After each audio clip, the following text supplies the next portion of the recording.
नमस्कार, आप सभी का बहुत बहुत स्वागत है। यदि आप कक्षा 10 में पढ़ते हैं या फिर कभी पढ़ने वाले हैं तो इस वीडियो को आप पूरा देखें। अगर आप 2022 में या फिर 23 में मैट्रिक या 24 में कभी भी एग्ज़ाम देने वाले हैं तो आप इस वीडियो को पूरा कंप्लीट देखें, क्योंकि इस वीडियो में हम करने वाले हैं पूरे फार्मूले को। आपका 10th क्लास का जो मैथ में आपके 15 चैप्टर्स दिए गए हैं, हर चैप्टर के फार्मूले को हम एक ही वीडियो में करेंगे। बहुत ज़्यादा डिमांडेड वीडियो था, गुरुजी वीडियो लाओ वीडियो लाओ। अरे भाई साहब, ला लिया वीडियो, देख लीजिए आप सभी लोग। तो शुरू से लेकर के अंत तक यानी पूरे चैप्टर्स के हम फार्मूले को कराएंगे मेरे प्यारे बच्चे। आप लोग इस वीडियो को पूरा कंफर्म करके देखेंगे शुरू से लेकर लास्ट तक, ठीक है। तो आइए हम स्टार्ट करते हैं वीडियो को, है ना। थोड़ा सा लंबा वीडियो ज़रूर होगा, लेकिन आपके हर चैप्टर को हम कंप्लीट कराएंगे।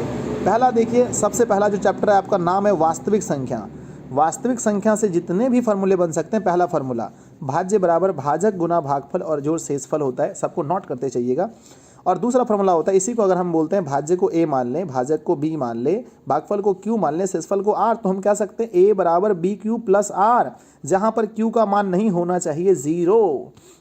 नेक्स्ट फार्मूला होता है, यहीं से अगर आराम से भाज्य निकालना चाहे तो नॉर्मली निकल सकता है कि भाज्य बराबर फार्मूला होता है भाज्य, है ना। भाजक बराबर फार्मूला होता है भाज्य माइनस शेषफल बटा भागफल, और भागफल बराबर भाज्य माइनस शेषफल बटा भाजक। तो ये तो खैर बनने वाला फार्मूला बना भी सकते हैं। अगला याद रखिएगा, शेषफल बराबर क्या होता है, तो भाज्य माइनस भाजक और गुणा में भागफल होता है। तो यहाँ तक आपका फार्मूला मतलब कि ये तो बना फार्मूला, इसे आप कोई फार्मूला नहीं कहते हैं, तो बन जाता है। कैसे बनता है एक बार फिर बता देते हैं। देखो, अगर मान के चलिए कि ये हमारा दिया गया है भाज्य बराबर भाजक गुना भागफल जोड़ शेषफल, हमको निकालना क्या है, हमें निकालना है मान के चलो भागफल। तो कैसे निकालेंगे, पहले इस शेषफल को माइनस कर देंगे आके, तो हम लिखेंगे भाज्य और घटा में हो गया जी हमारा शेषफल। शेषफल बराबर क्या बचा हमारे पास बचा जी भाजक और गुणा, भाजक और गुणा बचा। अरे भाई साहब, ऐसे लिख देते हैं, हमारे पास बचा भाजक और गुणा भागफल। अब इसमें हमें भागफल चाहिए तो इसको हम दे देंगे भाग में, तो हमारा ये आ जाएगा भाग में जी, है ना। तो हमारा क्या लिखाएगा, तो आराम से लिखाएगा हमारा कि भागफल बराबर आ जाएगा भाज्य और माइनस का शेषफल और बटे हो जाएगा भाजक। सिंपल है। तो ये तो फार्मूला बनने का तरीका है, ठीक है। अब यहाँ से आगे पढ़ते हैं। देखिए, आप लोग पढ़े होंगे कि दो संख्याओं का, इस वीडियो को आप पूरा लास्ट तक देखिए, अब हर चीज़ समझ में आएगा। दो संख्याओं का जो गुणनफल होता है उसके मौसों और लॉसों के बराबर होता है। उसके मौसों और गुना लॉसों के बराबर होता है हमेशा दो संख्या का गुणनफल। कोई भी संख्या ले लीजिए, आप उसका लॉसों और मौसों निकाल लीजिए, तो आपको ये चीज़ पता चल जाएगा। अब देखिए, इसी चीज़ को हमने बोला, दो संख्या को मान लिया a और इसको मान लिया b, और मौसों को बोला HCF और बोला LCM। तो याद रखिएगा आपको कि a गुना b बराबर हमेशा होता है LCM गुना HCF। चलिए अब आते हैं बहुपद वाले चैप्टर में, क्योंकि फर्स्ट में ज़्यादा फार्मूला है नहीं। तो बहुपद का जो व्यापक रूप होता है रैखिक बहुपद का, वो होता है हमारा, रैखिक बहुपद का होता है व्यापक रूप हमारा ax plus B. ax plus B ये रैखिक बहुपद का हुआ। द्विघात का बोलोगे तो ax स्क्वायर प्लस में bx और प्लस c होता है।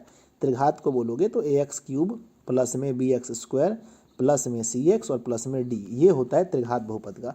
तो इस तरह से आप लोग इसका व्यापक रूप याद कर सकते हैं, है ना। आ जाइए, देखिए, है ना। द्विघात बहुपद का अगर आपको लिखना है व्यापक रूप, तो क्या होता है, अगर आप ये पूरा कंप्लीट चैप्टर कर लेते हैं, आपके एग्जाम में 20 से 30 नंबर तो फार्मूले से ही आते हैं। तो 20 से 30 नंबर आपका आ जाएगा। पूरा इस वीडियो को 2-3 बार आप देख लीजिएगा, समझें। तो क्या होगा, ax square plus bx plus c, इसका घात कितना होता है, द्विघात बहुपद का घात 2 होता है। अब बात कर लेते हैं त्रिघात का। तो त्रिघात बहुपद का जो व्यापक रूप होता है वो ax cube plus bx square plus cx plus d, है ना। और इसका जो घात है वो कितना है, 3 होता है ना। द्विघात बहुपद ज्ञात करने का जो सूत्र होता है, इसका जो फार्मूला होता है वो क्या होता है, x square minus alpha plus beta, बाहर में x plus alpha into beta. आप इसको लिख लीजिए अपने से, ऐसे लिखिए एक्स स्क्वायर माइनस में यहाँ पर मूलों का योगफल और गुणा एक्स और प्लस मूलों का गुणनफल, मतलब अल्फ़ा इंटू बीटा होता है। चलिए आगे बढ़ते हैं। लिखा है कि बहुपद के जगह यदि समीकरण हो तो 0 लगा देना चाहिए। देखिए, बहुपद और समीकरण में कोई अंतर ज़्यादा नहीं है। अगर हम कहते हैं 2x प्लस 3 ये क्या है, हाँ बोलोगे सर बहुपद है। अब मैं कहूँगा 2x प्लस 3 बराबर 0, अब क्या है, बोलो सर अब तो समीकरण हो गया। तो बहुपद को अगर 0 लगा दे तो ये समीकरण बन जाता है। ये तो बहुत अच्छी चीज़ है। चलिए, अब आपको याद रखना है कि अल्फ़ा और प्लस बीटा का मान होता है माइनस बी बटा ए। याद है कि नहीं बताओ बिल्कुल सबको याद होगा। अल्फ़ा इंटू बीटा बराबर होता है सी बटा ए। तो पहला मैंने क्या बोला, पहला बोला मैंने कि अल्फ़ा प्लस बीटा बराबर माइनस बी बटा ए, अल्फ़ा इंटू बीटा बराबर सी बटा ए, और 1 बाय अल्फ़ा 1 बाय बीटा बराबर माइनस बी बटा सी। ऑल फार्मूला का मतलब ऑल होता है, सारा फार्मूला इस वीडियो में होगा।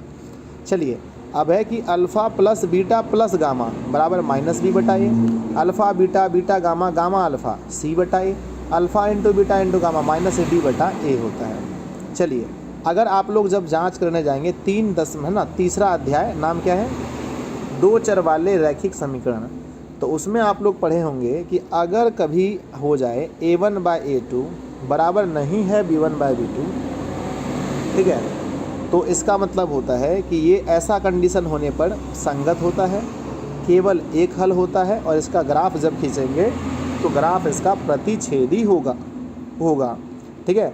उसी प्रकार से अगर कभी a1 बाय a2 बराबर होता है b1 बाय b2, बराबर नहीं होता है c1 बाय c2, तब होगा असंगत, कोई हल नहीं, और इसका ग्राफ समांतर खींचा जाएगा।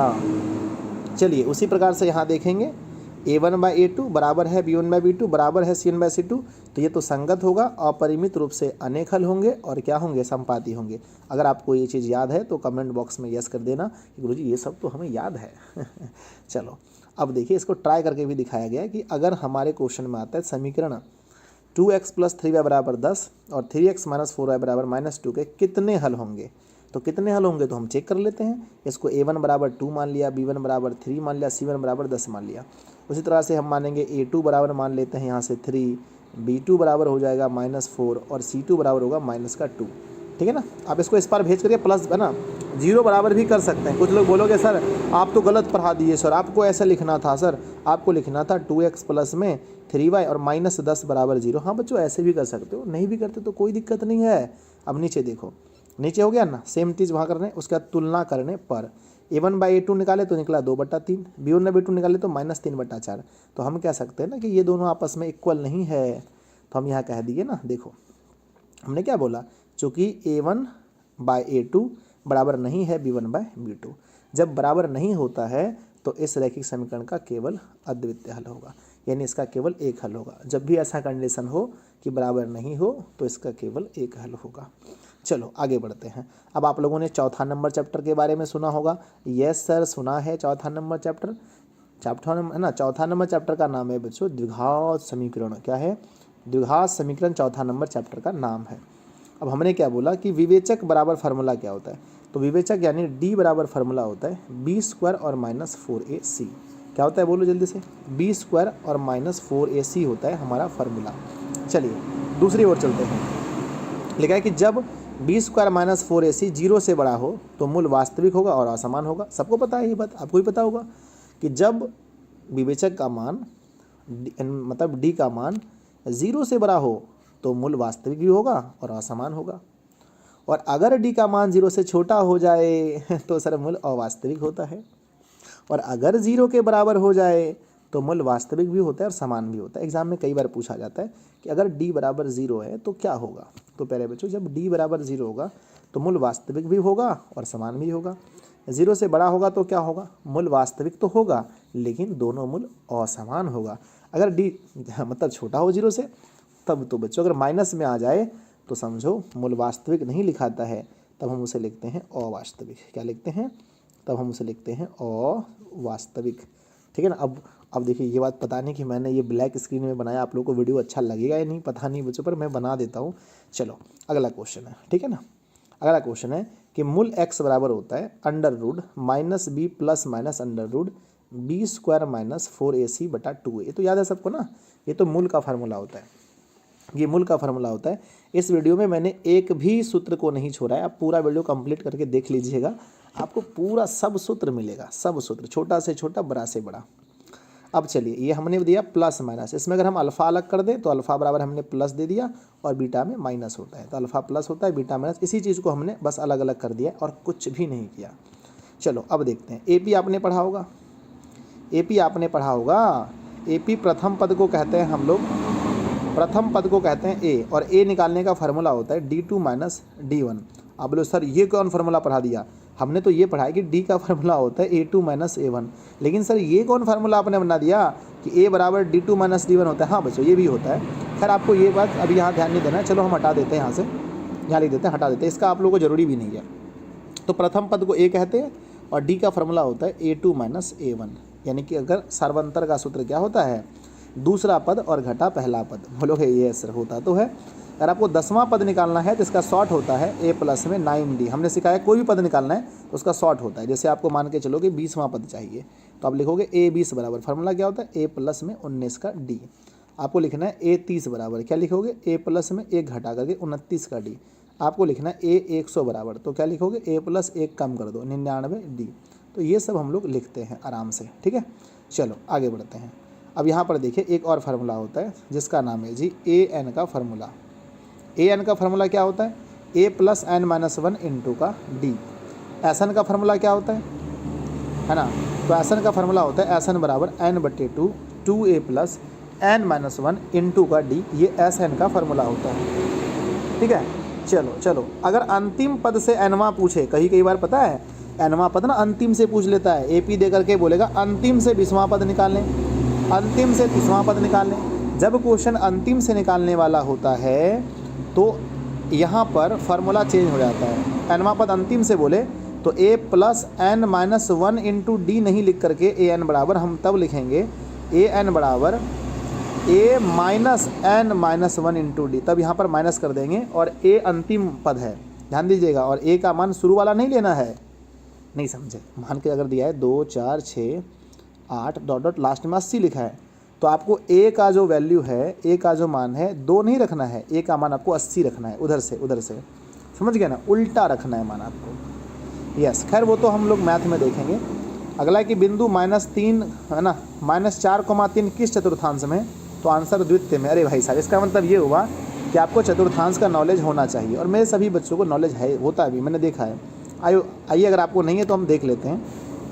ये हमारा x हुआ, ये 0 0 होता है, ये मूल बिंदु है 0,0, ये x है, ये x माइनस वाला दर्शा रहा है, ये y है, अरे भाई साहब y है, ये y माइनस वाला दर्शाता है, ठीक है ना। तो ये वाला प्रथम में दोनों प्लस प्लस होता है, तो ये हमारा प्रथम चतुर्थांश। इसमें माइनस प्लस तो द्वितीय चतुर्थांश, माइनस माइनस तो तृतीय चतुर्थांश, प्लस माइनस तो चतुर्थ चतुर्थांश। तो इसके अनुसार से भी क्वेश्चन एग्जाम में बनते हैं। एक आध दो क्वेश्चन तो एकदम पक्के बनते हैं, तो आप इस चिन्ह को अच्छे से तैयार रखें। जैसे कि यहाँ देखिए क्वेश्चन दे दिया गया है हमारा, क्वेश्चन बोला है कि माइनस में 4 और 3 किस चतुर्थांश में है, तो पहला वाला माइनस, दूसरा वाला प्लस, तो याद कीजिए द्वितीय में पहला ऐसा होता था, ठीक है। चलिए अब इस टॉपिक को हम लोग समझते हैं।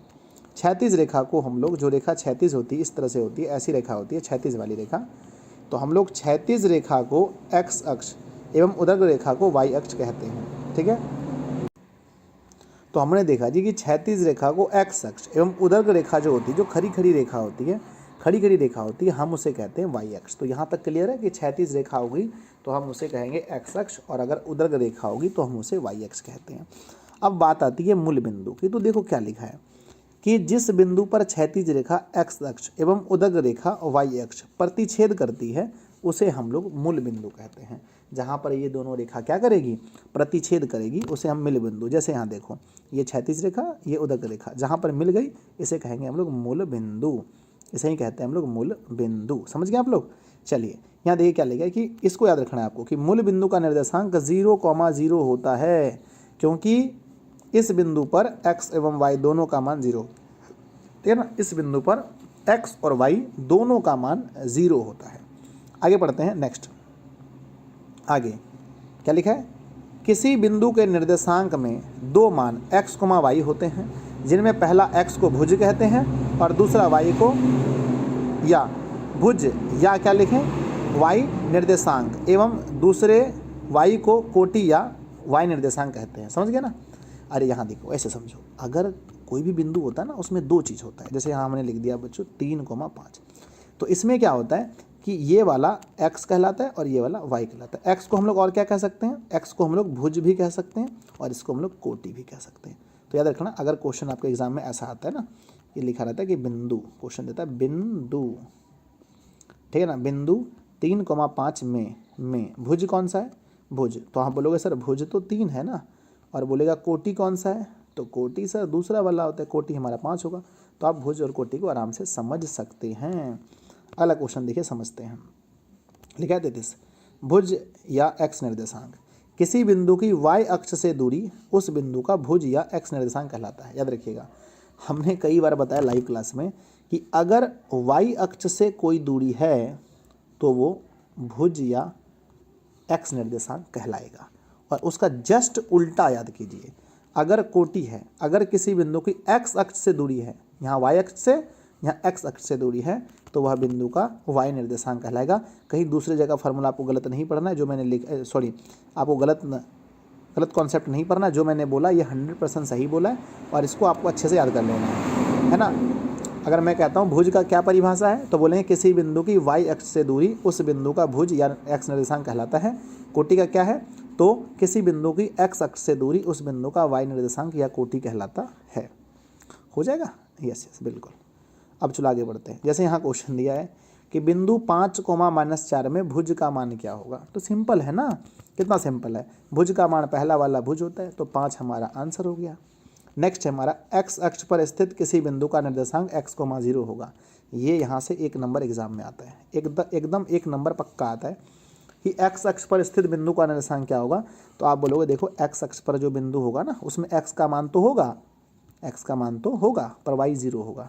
इसलिए हम कहते हैं कि x अक्ष पर स्थित किसी बिंदु का निर्देशांक x,0 होगा। लेकिन y अक्ष पर स्थित किसी बिंदु का निर्देशांक 0,y, क्यों? क्योंकि देखिए कोई भी बिंदु होता है ना, पहले उसमें x का मान लिखाता है और फिर y का, और y अक्ष पर अगर कोई बिंदु होगा तो उसमें x तो कुछ होगा ही नहीं। यहाँ समझिए, इसको बोलते हैं x अक्ष पर, इस पर कोई बिंदु अगर निर्भर है तो इसमें y 0 होगा, जैसे यहाँ पर दिए हैं। अगर यहाँ y अक्ष पर कोई बिंदु यहाँ है, तो इसमें खाली y का ना मान है, हो 0 है ना, x का मान तो 0 है, तो x का मान 0 है और x लिखाता पहले है, x का मान 0 है, तो 0,y ये लिखाएगा जी, तो 0,y हो जाएगा। अब चलते हैं चैप्टर नंबर 7 को समझते हैं। वो सभी 7A का बात था। अब देखिए होता है दूरी सूत्र। क्या होता है दूरी सूत्र? जो बच्चे मैट्रिक में पढ़ते हैं उन बच्चे को दूरी सूत्र नहीं आए ऐसा कभियो नहीं हो सकता है। दूरी सूत्र क्या होता है? तो दूरी सूत्र का फार्मूला होता है सर √x2 - x1 का होल स्क्वायर। यहाँ देखिए दे भी किया है, x2 - x1 का whole square plus y2 - y1 का होल स्क्वायर। आप उसको उल्टा भी लिख सकते हैं। नहीं बुझाया सर? उल्टा का मतलब ये होता है कि आप इसको ऐसे लिख सकते हैं पहले कि x1 - x2 का whole square plus y1 - y2 का होल स्क्वायर, तो ये सही होगा।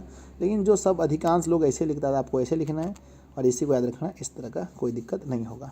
अगला मूल बिंदु से दूरी निकालने बोलेगा तो डायरेक्ट लिखिएगा रूट के अंदर x, y।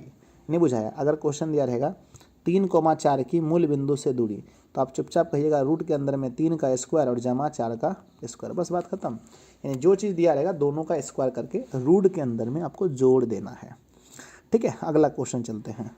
क्वेश्चन है कि मध्य बिंदु का निर्देशांक क्या होता है। ध्यान दो, अगर ये पॉइंट है हमारे पास, ए है 3,5 और बी है मान के चलो 2,3। अब बोला इसका मध्य बिंदु का निर्देशांक, तो मध्य यहाँ होता है, कैसे निकालेंगे? तो सर दोनों तरफ के पॉइंट को जोड़ो, 3 और 2 दोनों को जोड़ो, 3 + 2 / 2 कर दो, 5 और 3 को जोड़ो बटा 2 कर दो, ये इसका फार्मूला होता है। तो 5/2 और ये हो गया 7/2, सॉरी 5 और 3 होगा ना, 5 और 3 होगा 8/2, तो कट के यहाँ है ना, ये वाला तो कटेगा नहीं, ये हो गया 5/2 और ये हो गया 4, हो गया सिंपल सा। तो मध्य बिंदु निकालने का सिंपल फार्मूला है x1 में x2 को जोड़िए बटा 2 कीजिए और y1 में y2 को जोड़िए बटा 2 कीजिए, बहुत सिंपल है। x1 + x2 बटे में 2, y1 + y2 बटे में 2, पूरा आपको फार्मूला पढ़ना है, थोड़ा सा भी मिस नहीं करना है। आगे चलिए, है ना, क्या लिखा है? त्रिभुज के केंद्रक का क्षेत्रफल, अगर एक केंद्रक का निर्देशांक, अगर ये हमारे पास है त्रिभुज x1 और ये हो गया y1, ये हो गया x2 और ये हो गया y2, ये हो गया x3 और ये हो गया y3। अगर हम इसका क्या निकालना है? केंद्रक का मतलब है ये इससे मिला दो, इसको यहाँ से मिला दो, इसको यहाँ से, तो ये केंद्रक हो गया। केंद्रक का फार्मूला होता है कि पहले सब x वाले को जोड़ दीजिए, यानी x1 + x2 + x3 बटे कर दीजिए 3 से, और फिर y1 + y2 + y3 बटे कर दीजिए 3 से, हो गया। तो ये है हमारा त्रिभुज के केंद्रक का निर्देशांक। आगे बढ़िए, नेक्स्ट है हमारे पास कि त्रिभुज का क्षेत्रफल। तो त्रिभुज का क्षेत्रफल भी बहुत सिंपल होता है। क्या होता है? 1/2 x1 23 यानी y2 - y3, इसका ट्रिक होता है प्लस x2 y3 - y1 और प्लस में x3 y1 माइनस y2। कहते हैं इसको 23 31 12 वाला सूत्र। क्या बोलते हैं बच्चे? कहते हैं 23 31 12 वाला सूत्र। क्यों? क्योंकि यहाँ पर 2 3 रहता है, यानी कि 23, 3 1 यानी कि 31, 1 2 यानी कि 12, और बाहर में x1 x2 x3। तो बच्चे ऐसे कहते हैं सर ये तो 23 31 12 वाला सूत्र है। चलो भाई ठीक है, जो है तो है, 23 31 12 वाला सूत्र है। तो क्या आपको सारे फार्मूले इसके याद हो जाएंगे? यस यस, बिल्कुल बिल्कुल आराम से आपको सारे फार्मूले इसके अच्छे से याद कर लेने हैं। अब चलते हैं हम लोग, नाम है इसका ट्रिगोनोमेट्री, और इसे कहते हैं, है ना, इस चैप्टर को कहते हैं फार्मूले का सम्राट। ये चैप्टर है फार्मूले का सम्राट, और इसका फार्मूला एग्जाम में नहीं आए ऐसा कभियों नहीं हो सकता है। ठीक है, तो एक हम लोग बनाते हैं समकोण त्रिभुज। बच्चों क्या बनाते हैं? समकोण त्रिभुज अगर हम एक बनाते हैं, ये हमारा ए हो गया, ये हमारा बी हो गया, ये सी हो गया, ये हमारा परपेंडिकुलर बेस और ये हाइपोटेनस है, ये 90 डिग्री है। अगर हम इसमें बात करते हैं कि हाइपोटेनस का जो वर्ग होता है यानी एच स्क्वायर बराबर होता है रूट के अंदर में P square plus B square. ठीक है, और अगर इसमें आपको पी चाहिए, अगर आपको पी चाहिए तो रूट के अंदर में H square minus B square करना पड़ेगा। तो सर ये तो याद होगा, जो भी 10th क्लास में पढ़ने वाले हैं या 10th में पढ़ते होंगे उसको ये कम से कम ट्रिगोनोमेट्री तो बहुत ज़्यादा अच्छे से याद रहता है। चलो उसी तरह से अगर बी निकालना है तो फिर भी आपको माइनस करना पड़ेगा। सिंपल सा लॉजिक है, एच सबसे बड़ा होता है, और जब एच निकालोगे, सॉरी अब इसमें स्क्वायर कैसे रह गया, हमें तो समझ में नहीं आ रहा है। ठीक है, इसका स्क्वायर थोड़ी ना होगा इसमें, रुक जाओ यहाँ पर मिस्टेक है। एच बराबर ऐसा फार्मूला होगा, पी बराबर ऐसा होगा, बी बराबर ऐसा होगा, स्क्वायर क्यों होगा? स्क्वायर होगा तो फिर रूट नहीं होगा। तो मेरे प्यारे बच्चे इसमें स्क्वायर नहीं होगा, मिस्टेक है, टाइपिंग मिस्टेक है। ठीक है, तो सिंपल सा लॉजिक याद रखना है आपको कि ये मान के चलिए एक समकोण त्रिभुज है, ये ए है, ये बी है, ये सी है, परपेंडिकुलर है, बेस है, हाइपोटेनस है, लंब आधार और कर्ण। ठीक है, ये 90 डिग्री है। तो जब कर्ण निकालेंगे तो रूट के अंदर में दोनों को स्क्वायर करके जोड़ेंगे, क्योंकि कर्ण बड़ी भुजा है, ये भुजा बड़ी है और ये दोनों छोटी छोटी है। और जब ये दोनों छोटी कोई निकालेंगे तब उस समय पहले बड़ी में घटा करके दूसरा जो यहाँ पर लिख दिए पी, तो यहाँ बी बचा। और अगर हमको बी चाहिए, अगर बी चाहिए तो वहाँ पी बचेगा। समझ गए ना? यस यस, समझ गए होंगे आप लोग कि जब हम लोग एच निकालेंगे तब ये प्लस, अब दोनों में माइनस और दोनों में माइनस, कोई दिक्कत? तो आई होप आप लोग इस चीज़ को अच्छे से समझ पाए होंगे, बहुत बढ़िया से आप लोग समझ पाए होंगे। ठीक है जी, आगे बढ़ें। यस, चलो आगे बढ़ जाते हैं। चलो ये वाला हो गया। तो अब देखो भाई साहब, ये है फार्मूला। ठीक है, फिर से मुझे बनाना पड़ेगा एक त्रिभुज, तो हम बना लेते हैं त्रिभुज ए बी और यहाँ पर सी, ये परपेंडिकुलर बेस और हाइपोटेनस। आपको पता है ना कि साइन थीटा पी बटा एच का जो अनुपात है, पी बटा एच वो कहलाता है साइन थीटा, और बी बटा एच का अनुपात कहलाता है कॉस थीटा, और पी बटा बी टेन थीटा। इसको उल्टा दो तो यहाँ मिल जाएगा आपको कॉट थीटा, इसको उल्टा दो तो सेक मिल जाएगा, इसको उल्टा दो तो कॉसेक मिल जाएगा। ये तो सबको याद है। कितना लोग बोलते हैं पंडित बद्री प्रसाद, है ना, ऐसे बोलते हैं। देखो, पी से पंडित, बी से बद्री, बी से प्रसाद, ऐसे हरी हरी, बी से बोल, तो पंडित बद्री प्रसाद हरी हरी बोल। और फिर इसको इधर से, है ना, फिर इसको उल्टा लिख दीजिए, पंडित बद्री प्रसाद, अरे भाई साहब, हरी हरी बोल। अरे कोई दिक्कत नहीं, आप इसको सिंपल से याद कर लो। साइन थीटा का मान क्या होता है? पी बटा एच, ऐसे लिखो, ध्यान दो, याद कर लेना आपको। ठीक है ना, त्रिकोणमिति की 6 निष्पत्तियाँ होती है भाई साहब, जिसमें आपको याद रखना है कि पहला जो होता है ना साइन थीटा, ये होता है पी बटा एच, पी बटा एच।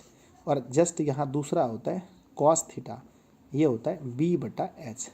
और दोनों को अगर हम भाग करते हैं तो 10 आता है, 10 में भाग करने से पी एच एच कैंसिल, तो ये बचेगा पी बटा B.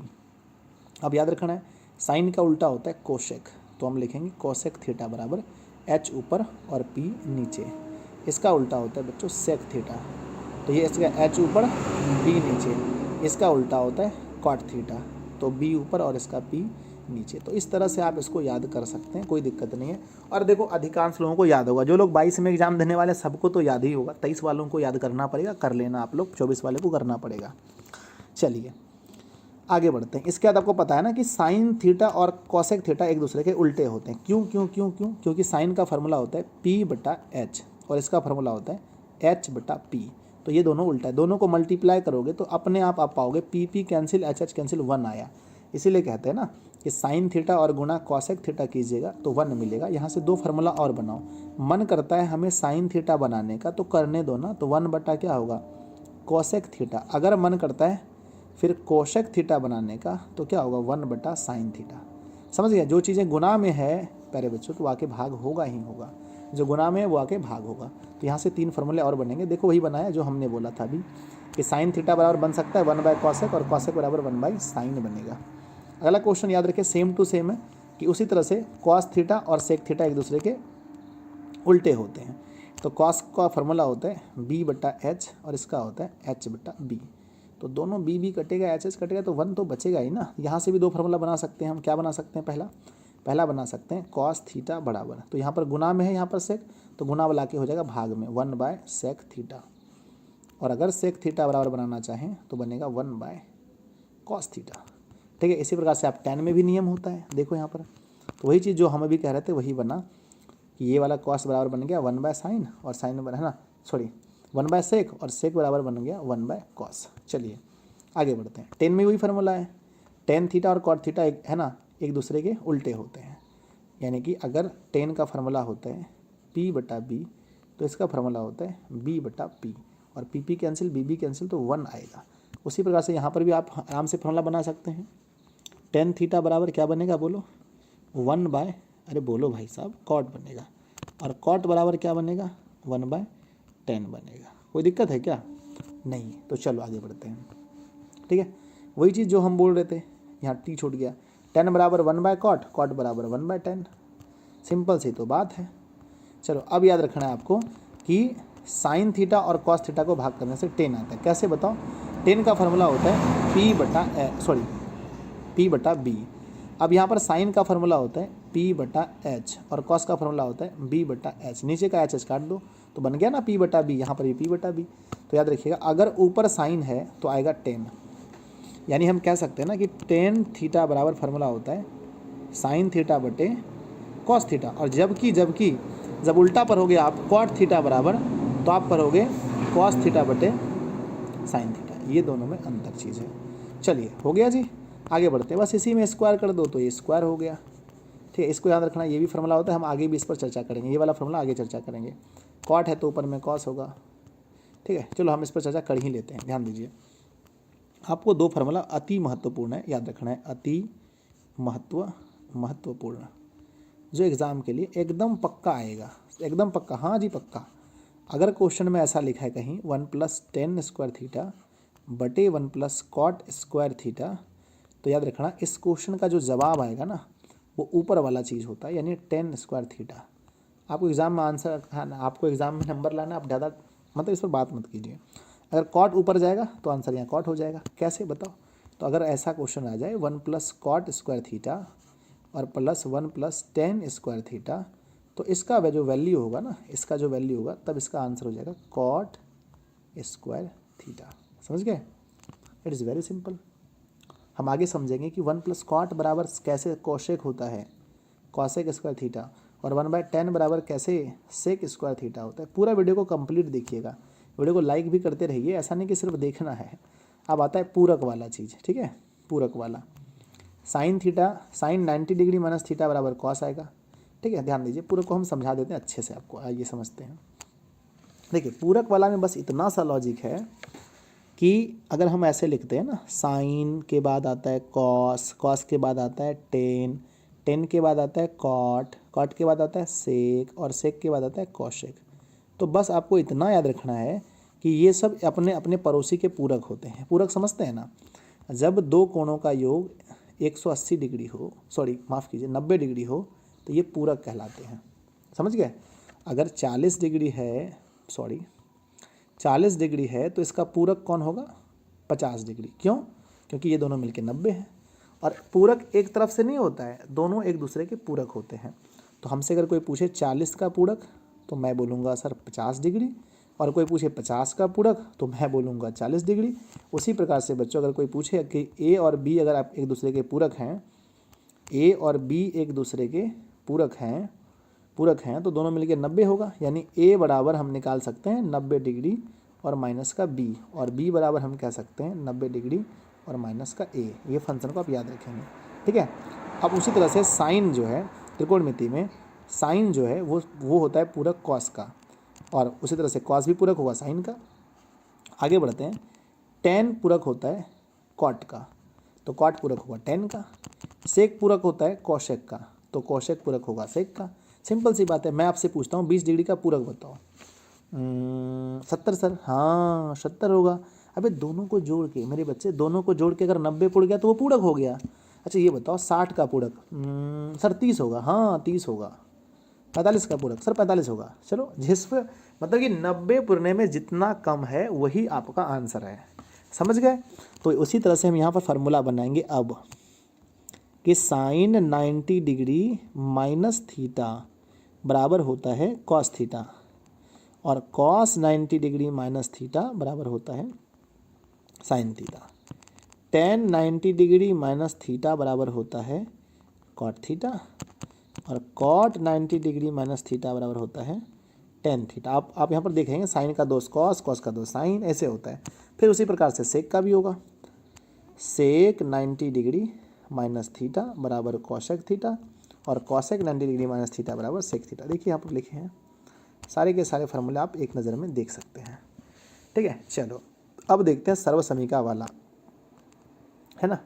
Sign square theta plus cos square theta बराबर 1 होता है। ठीक है, आप लोग बहुत लोग जानते ही होंगे कि साइन स्क्वायर थीटा और प्लस कॉस स्क्वायर थीटा बराबर 1 होता है। ऐसा कैसे होता है? तो मेरे भाई साइन का फार्मूला आप लोग पढ़ेंगे, फार्मूला होता है साइन का p/h का स्क्वायर, और कॉस का होता है b/h का स्क्वायर। तो ये होता है p² h स्क्वायर प्लस बोलो b² h स्क्वायर। एलसीएम लेंगे तो होगा h स्क्वायर, यहाँ होगा p² plus b square. p² plus b square बराबर h स्क्वायर बटा h स्क्वायर। कट के आंसर 1 आता है। ठीक है, तो sign square theta plus cos square theta बराबर 1 होता है। अब यहाँ से फार्मूला बना सकते हैं हम। अगर मैं कहता हूँ साइन स्क्वायर थीटा और प्लस कॉस स्क्वायर थीटा बराबर 1, तो पहला फार्मूला बनेगा साइन स्क्वायर थीटा बराबर 1 माइनस कॉस स्क्वायर थीटा। क्यों? क्योंकि जो चीज़ इधर प्लस में आके माइनस होगा। अब यहाँ से बना सकते हैं साइन थीटा बराबर √1 माइनस कॉस स्क्वायर थीटा। ठीक उसी प्रकार से यहाँ बनाएंगे कॉस स्क्वायर थीटा बराबर 1 माइनस साइन स्क्वायर थीटा, और कॉस थीटा बराबर √1 माइनस साइन थीटा। ठीक है, तो इस तरह से आप इसको आराम से बना सकते हैं। चलो आगे बढ़ते हैं। बन गया? यहाँ ध्यान दीजिए, वही बनाए ना, sine square theta 1 minus cos theta, sine theta 1 minus cos square theta, cos का theta 1 minus sine square theta, cos theta 1 minus sine square theta. इसके बाद जो आपको समझना है मेन है जी हमारा सेक वाला। ठीक है, तो सेक वाला को अच्छे से हम लोग देखते हैं। देखिए ये फार्मूला बहुत इंपॉर्टेंट है कि सेक स्क्वायर थीटा में अगर हम लोग हटाते हैं टेन स्क्वायर थीटा को तो 1 बचता है। ठीक है, sec square theta minus tan square theta बराबर 1। यहाँ से हम बना सकते हैं ना सेक स्क्वायर थीटा बराबर 1, और ये माइनस वाला है तो जाके हो गया प्लस में टेन स्क्वायर थीटा। या हम लिख सकते हैं सेक थीटा बराबर √1 प्लस टेन स्क्वायर थीटा। आपको पता होगा कि अगर कोई चीज़ यहाँ पर स्क्वायर है तो उधर जाके रूट बनाता है। ठीक है, अब यहाँ पर क्या करते हैं हम 10 बराबर, ये तो दो फार्मूला हमने सेक बराबर बनाया, अब बनाएंगे 10 बराबर। तो हम लिखेंगे 10 स्क्वायर थीटा बराबर, ये हमारा ये जाएगा 10 इस पार भेज दिए हम ताकि ये हमारा प्लस में हो गया, और ये वाला आ जाएगा माइनस में, बराबर बनेगा सेक स्क्वायर थीटा माइनस में 1। ठीक है, सेक स्क्वायर थीटा माइनस में 1। या फिर हम ऐसा भी लिख सकते हैं कि टेन थीटा बराबर √ सेक स्क्वायर थीटा और माइनस का 1, ऐसा हम आराम से लिख सकते हैं। ठीक है, और सिमिलरली सेम टू सेम आप लोग भी नोट कर लीजिए कॉपी में, सेम टू सेम बनेगा यहाँ पर अब कोसेक स्क्वायर थीटा माइनस में कॉट स्क्वायर थीटा बराबर 1। ठीक है, यानी हम लिख सकते हैं कोसेक स्क्वायर थीटा बराबर 1 प्लस कॉट स्क्वायर थीटा। ठीक है, और इसी तरह से हम बना सकते हैं यहाँ से कोसेक थीटा बराबर √1 प्लस कॉट स्क्वायर थीटा, है ना। तो ये हमारा बन गया कोसेक बराबर, ये दोनों जो फार्मूला हमारे बने हैं ये दोनों फार्मूला कोसेक बराबर बनाए हैं। अब सेम टू सेम वही करेंगे, कॉट को उस पार भेज देंगे तो हम लिखेंगे कॉट स्क्वायर थीटा बराबर क्या बनेगा कोसेक स्क्वायर थीटा माइनस का 1। ठीक है ना, और फिर बनेगा कॉट थीटा बराबर रूट के अंदर में कोसेक स्क्वायर थीटा माइनस का 1। तो ये फार्मूला भी बहुत ज़रूरी है। ठीक है, आप लोगों ने देख लिया। अब हम लोग चलते हैं डिग्री चार्ट में। क्या चलते हैं? डिग्री चार्ट में। तो डिग्री चार्ट आप लोगों को याद ही होगा, ये तो आप लोग को याद करना पड़ता है। ठीक है ना, देखिए यहाँ पर हमने डिग्री लिखा है, साइन 0 का मान होता है 0, 30 का मान 1/2, 45 का 1/√2, 60 का √2/1 और 0 का, है ना, और इसका 90 का 1। इसको उल्टा दीजिए तो cos 0 का 1, कॉस 30 का √3/2, कॉस 45 का 1/√2, कॉस 60 का 1/2, कॉस 90 का मान 0। ठीक है ना। फिर टेन आता है, टेन 0 का मान होता है जी 0, 30 का मान 1/√3, 45 का 1, 60 का है ना √3 और इसका अपरिभाषित। फिर इसको उल्टा दीजिए तो पहले अपरिभाषित, फिर √3, फिर 1 का 1 ही, यहाँ पर 1/√3 0। फिर यहाँ पर सेक का होता है 0 का मान 1, 30 का 1 है ना 2/√3। ये थोड़ा सा उल्टा फुल्टा है, कोई दिक्कत नहीं, यहाँ देख लीजिए हम बना देते हैं। ठीक है, आपको पता होगा, बहुत सिंपल सा चीज़ है, बहुत लोगों को ये चीज़ तो याद ही रहता है। चलो तो पहला हम लोग करते हैं साइन का। साइन 0 का मान होता है 0, 30 का होता है 1/2, 45 का होता है 1/√2, 60 का होता है √3/2 और 90 का होता है जी 1। उसको उल्टा देने से कॉस आएगा, पहले 1 लिख दीजिए, फिर √3/2, फिर 1/√2, फिर यहाँ पर आ जाएगा आपका 1/2, फिर 0। ठीक है ना। फिर 10 की बात करते हैं तो 0, उसके बाद 1/√3, फिर 1, फिर √3 अपरिभाषित, अपरिभाषित √3 1, 1/√3 0। कॉट का हो गया ये। ठीक है ना। फिर निकालना है आपको सेक, फिर कोसेक। यानी आप लोग इसको तो किताब से भी याद कर सकते हैं। तो डिग्री मान अच्छे से देख लेना, क्योंकि डिग्री मान मेरे प्यारे भाई, डिग्री मान से एग्ज़ाम में कम से कम डिग्री मान से आपके एग्ज़ाम में 5 अंक के प्रश्न आते हैं। अगर आप लोगों को डिग्री मान याद है तो मैं 2 क्वेश्चन देता हूँ, इसका जवाब देना है। पहला है आपका कॉट 30 डिग्री का मान और दूसरा क्वेश्चन है आपका सेक 60 का मान। ये दोनों क्वेश्चन का जवाब आप लोग इस वीडियो के नीचे ज़रूर दीजिएगा, अगर आपको डिग्री मान याद है तो, और वो भी बिना देखे। अगर आप दे सकते हैं तो समझो आपको डिग्री मान अच्छा है। चलिए, है ना। ऐसे मैं डिग्री मान के लिए एक वीडियो अलग से बना दूंगा, जिसमें थोड़ा सा ट्रिक बता दूंगा। देखिए, और याद रखना आपको कि त्रिकोणमिति में जो है, त्रिकोणमिति में किसका पाई का जो मान है वो 180 डिग्री होता है। अगर हम पाई/2 कहते हैं तो आप समझिए 90 डिग्री, पाई/3 कहते हैं तो आप 60 डिग्री समझिए, पाई/4 का मतलब 45 डिग्री, पाई/6 का मतलब 30 डिग्री होता है। ठीक है, चलिए आगे लिखते हैं। अब देखिए 9 नंबर चैप्टर में कोई फार्मूला है नहीं। 9 नंबर जो हमारा चैप्टर है जिसका नाम है हाइट एंड डिस्टेंस, तो हाइट एंड डिस्टेंस में कोई फार्मूला हमारा है ही नहीं, और 6 पॉइंट में भी कोई फार्मूला नहीं है। थोड़ा एक आध फार्मूला है तो वो कोई ज़्यादा ज़रूरी है नहीं, तो है ना। 6 नंबर चैप्टर में, 9 नंबर चैप्टर में, 11 नंबर चैप्टर में, ये 3 चैप्टर में कोई फार्मूला है ही नहीं। ठीक है, 11 में तो साफ ही नहीं है, छोड़ो, कुछ कॉन्सेप्ट हैं ज़रूर। चलिए कॉन्सेप्ट समझते हैं कि वृत्त पर अनेक स्पर्श रेखा खींची जा सकती है। ये ऑब्जेक्टिव क्वेश्चन आता है। एक वृत्त है ना, उसके ऊपर हम अनेक स्पर्श रेखा खींच सकते हैं वृत्त के ऊपर में। दूसरा टॉपिक देखिए, वृत्त पर किसी एक बिंदु से केवल एक ही स्पर्श रेखा खींच सकते हैं। अगर क्वेश्चन पूछता है वृत्त पर कितनी, तो बोलेंगे अनेक। पूछेगा वृत्त पर एक बिंदु से कितनी, तो एक। वृत्त के किसी बाह्य बिंदु से वृत्त पर कितनी स्पर्श रेखा, 2 स्पर्श रेखा खींच सकते हैं। अगर कोई बाहरी बिंदु है तो वहाँ से हम लोग 2 स्पर्श रेखा को आसानी से खींच सकते हैं।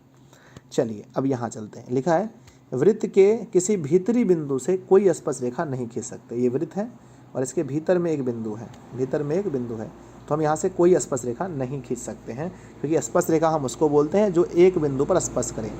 अगर कोई रेखा वृत्त को, यदि कोई रेखा वृत्त को 2 बिंदु पर स्पर्श करती है, 2 बिंदु पर, तो वो उसकी छेदक रेखा कहलाती है। वो इसकी छेदक रेखा कहलाती है, आपको याद रखना है। स्पर्श रेखा हमेशा एक बिंदु पर स्पर्श करती है, जबकि छेदक रेखा उसे 2 बिंदु पर स्पर्श करती है। चलिए आगे बढ़ते हैं। नेक्स्ट है हमारा कि वृत्त की त्रिज्या। वृत्त की त्रिज्या जो होता है ना, एक वृत्त लेते हैं और उसका जो त्रिज्या होता है, यानी रेडियस जो होता है, त्रिज्या उसके व्यास का आधा होता है ना। ध्यान दो, इसे हम लोग कहते हैं परिधि, सरकमफ्रेंस, है ना। और ये होता है हमारा हाफ है, तो हाफ वाले को हम लोग कहते हैं त्रिज्या। ये हमने बनाया वृत्त और ये हाफ है तो हम इसे कहेंगे त्रिज्या, और पूरा हो गया तो कहेंगे व्यास। तो पूरा होता है व्यास और आधा होता है त्रिज्या। तो r बराबर होता है फार्मूला व्यास/2, यानी कि त्रिज्या r बराबर d/2 कह सकते हैं हम लोग। अगला फार्मूला, अर्धवृत्त का परिमाप क्या होता है। तो अर्धवृत्त का परिमाप, अगर आधा वृत्त बनाते हैं तो इसका परिमाप होता है ये वाला, देखो इसको, जिस पर हम हाथ फेर रहे हैं, जिस पर हम हाथ फेर रहे हैं इसे कहते हैं इसे कहते हैं पाई आर, और इस वाले को कहते हैं जी 2r। तो पाई आर प्लस 2r होता है अर्धवृत्त का परिधि। ठीक है ना। नेक्स्ट है वृत्त की परिधि क्या होती है। वृत्त की परिधि सबको याद है, वृत्त की परिधि 2πr। तुम्ही से झगड़ा तुम्ही से प्यार, मेरे बच्चे, तुम्ही से झगड़ा है मेरा, तुम्ही से झगड़ा तुम्ही से प्यार। वृत्त की परिधि 2πr, वृत्त की परिधि बोलो 2πr, तुम्ही से झगड़ा तुम्ही से प्यार। नेक्स्ट है अर्धवृत्त का क्षेत्रफल। अगर कोई आधा वृत्त है, इसका हमें क्षेत्रफल चाहिए, एरिया चाहिए, तो फार्मूला क्या है, वृत्त का क्षेत्रफल होता है पाई आर स्क्वायर, उसी को 2 से भाग कर दो तो निकल गया। फिर आता है वृत्त का क्षेत्रफल। तो अगर हम एक वृत्त लेते हैं तो उसकी जो क्षेत्रफल निकालते हैं, ये जो क्षेत्रफल है इसका, तो इसका फार्मूला क्या होता है, फार्मूला होता है हमारा पाई आर स्क्वायर। नेक्स्ट हमारा त्रिज्य खंड का क्षेत्रफल क्या होता है, थीटा बटा 360 डिग्री गुना पाई आर स्क्वायर। वृत्त के चतुर्थांश का क्षेत्रफल 1/4 गुना पाई आर स्क्वायर, ठीक है ना, पाई आर स्क्वायर। नेक्स्ट है हमारा कि थीटा त्रिज्या वाले संगत चाप की लंबाई, तो वही होता है थीटा बटा 360 डिग्री 2 पाई आर। विकर्ण वर्ग का विकर्ण, एक वर्ग होता है, एक वर्ग अगर बना लेते हैं हम वर्ग, और वर्ग का जो विकर्ण निकालते हैं, ये इसका विकर्ण है मान के चलो, तो वर्ग का विकर्ण होता है भुजा गुना √2। वर्ग का परिमाप यानी ये चारों भुजा का योग, परिमाप मतलब 4 गुना भुजा। वर्ग का क्षेत्रफल यानी ये जो एरिया है, क्षेत्रफल क्या होता है, भुजा स्क्वायर। तो वर्ग के बारे में 3 चीज़ याद रखना है, इसका विकर्ण, इसका परिमाप और इसकी क्षेत्रफल। नेक्स्ट है, अब चलते हैं आयत में। कहाँ चलते हैं, आयत। तो आयत में लंबाई ज़्यादा चौड़ाई कम होता है, ये आयत है। तो आयत में भी विकर्ण होते हैं। तो सबसे पहली बात है आयत का ये विकर्ण है मान के चलो। आयत का विकर्ण होता है रूट के अंदर में l square plus b square, यानी लंबाई चौड़ाई, यानी कि हमारा पाइथागोरस प्रमेय बनता है यहाँ पर। तो ये हमारा लंब और ये आधार, तो कर्ण हो गया ये कर्ण बराबर लंब स्क्वायर प्लस आधार स्क्वायर, ठीक है। आगे हमारा क्या आता है, ध्यान से देखिए, आगे हमारा कि आयत का परिमाप क्या होता है, सबको पता है 2 इंटू लंबाई प्लस चौड़ाई परिमाप होता है। नेक्स्ट चलते हैं हम लोग आयत का क्षेत्रफल, तो लंबाई गुना चौड़ाई बोलो या l गुना b, आयत का भी है ना। फिर आता है घन, घन हम इसको कहते हैं घन, अगर ऐसा कोई चीज़ बना है तो हम इसे कहते हैं घन, क्या बोलते हैं, घन। और घन का जो हमारा विकर्ण होता है वो भुजा गुना √3 होता है, और घन का क्षेत्रफल 6 गुना भुजा स्क्वायर। नेक्स्ट हम समझते हैं घन का आयतन होता है भुजा क्यों, घन का आयतन भुजा क्यों। अब चलते हैं घनाभ में। घनाभ में लंबाई ज़्यादा होता है, चौड़ाई कम होता है, तो ये हमारा घनाभ। सलाई माचिस का डिब्बा देखा आपने। तो घन का जो विकर्ण होता है रूट के अंदर l square plus b square plus h square, बहुत इंपॉर्टेंट, याद कर लीजिएगा। घन का क्षेत्रफल 2 into LB plus BH plus HL होता है। चलिए आगे बढ़ते हैं, ठीक है, चलिए हो गया। अब चलते हैं बेलन में। यहाँ देखिए, बेलन का वक्र पृष्ठ क्षेत्रफल, ऐसा बेलन होता है, इसे हम लोग क्या बोलते हैं, बेलन बोलते हैं। और बेलन का वक्र पृष्ठ क्षेत्रफल होता है 2 पाई आर एच। नेक्स्ट है हमारा, अरे घनाभ का आयतन यहाँ कैसे आ गया, LBH। बेलन का संपूर्ण पृष्ठ क्षेत्रफल अगर आपसे पूछा जाए तो बेलन का क्षेत्रफल होता है 2 पाई आर एच, उसमें संपूर्ण में ऊपर वाला वृत्त और नीचे वाला वृत्त, दोनों वृत्त को जोड़ दीजिए, तो 2 pi R H plus 2 pi R square. संपूर्ण पृष्ठ क्षेत्रफल होता है 2 pi R H plus 2 pi R square. Next है हमारा समबाहु त्रिभुज। समबाहु त्रिभुज इसको कहते हैं जिसकी सारी भुजाएं बराबर हो और इस पर एंगल कितना का बनता हो, एंगल 60 का बनता हो, इसे कहते हैं समबाहु त्रिभुज। समबाहु त्रिभुज का क्षेत्रफल होता है √3/4 गुना भुजा स्क्वायर, √3/4 गुना भुजा स्क्वायर। अब आता है हमारा बेलन। तो बेलन का आयतन होता है पाई आर स्क्वायर एच, बेलन का आयतन पाई आर स्क्वायर एच। नेक्स्ट, समद्विबाहु त्रिभुज का क्षेत्रफल a/b गुना रूट के अंदर 4b square minus a square, ये हमारा पूरा रूट के अंदर में है, माइनस a स्क्वायर, ये होता है समद्विबाहु त्रिभुज का, ज़्यादा एग्जाम में नहीं आता ये। नेक्स्ट हमारा विषमबाहु त्रिभुज का, तो हीरोन का सूत्र जानबे करते हैं आप लोग, है ना, एस दे करके S-A, S-B और S-C, ठीक है। नेक्स्ट हमारा गोले का पृष्ठ क्षेत्रफल, एक जो गोला होता है ना, इसका पृष्ठ क्षेत्रफल क्या होता है, 4 पाई आर स्क्वायर। अर्धगोले का 2 पाई आर स्क्वायर। अर्धगोले का संपूर्ण पृष्ठ पूछेगा तो 3 पाई आर स्क्वायर, क्योंकि उसमें एक वृत्त भर जाता है, एक अर्धगोला है मान के चलो, है ना। तो इसका अगर बोलता है पृष्ठ क्षेत्रफल, तो ये इसका नीचे वाला होता है 2 पाई आर स्क्वायर। अगर ऊपर वाला भी वृत्त जोड़ लेते हैं तो पाई आर स्क्वायर बढ़ जाएगा, बराबर हो जाएगा 3 पाई आर स्क्वायर, ठीक है। तो अर्धगोले का अगर पूछा जाए संपूर्ण पृष्ठ तो 3 पाई आर स्क्वायर। नेक्स्ट है हमारा शंकु। शंकु में जो त्रियक ऊंचाई होती है ना, L बराबर फार्मूला होता है h square plus R square. शंकु का पृष्ठ क्षेत्रफल होता है पाई आर एल। शंकु का है ना संपूर्ण पृष्ठ क्षेत्रफल होता है pi R L plus pi R square, pi R L और प्लस में पाई आर स्क्वायर। नेक्स्ट, शंकु का आयतन 1/3 पाई आर स्क्वायर एच। शंकु का आयतन 1/3 पाई आर स्क्वायर एच। अब चलते हैं शंकु के छिन्नक का क्षेत्रफल। छिन्नक कैसा होता है, छिन्नक आप लोगों ने देखा 13.4 में दिया आप लोग के बुक में। छिन्नक होता है इस तरह से, इसको बोलते हैं शंकु के छिन्नक, है ना, इस तरह से होता है ना। या फिर आप उल्टा कर लो, गिलास के जैसा, सेम टू सेम गिलास के जैसा होता है, गिलास के जैसा, ठीक है। तो बोला शंकु के छिन्नक का, तो pi into R1 plus R2 गुना L। ठीक है। शंकु के छिन्नक का संपूर्ण परिक्षेत्रफल pi into R1 plus R2 गुना L plus pi R² plus pi R2 का स्क्वायर। यानी कि इसमें क्या होता है कि ऊपर वाला वृत्त और नीचे वाला वृत्त दोनों जुड़ जाता है, ठीक है ना।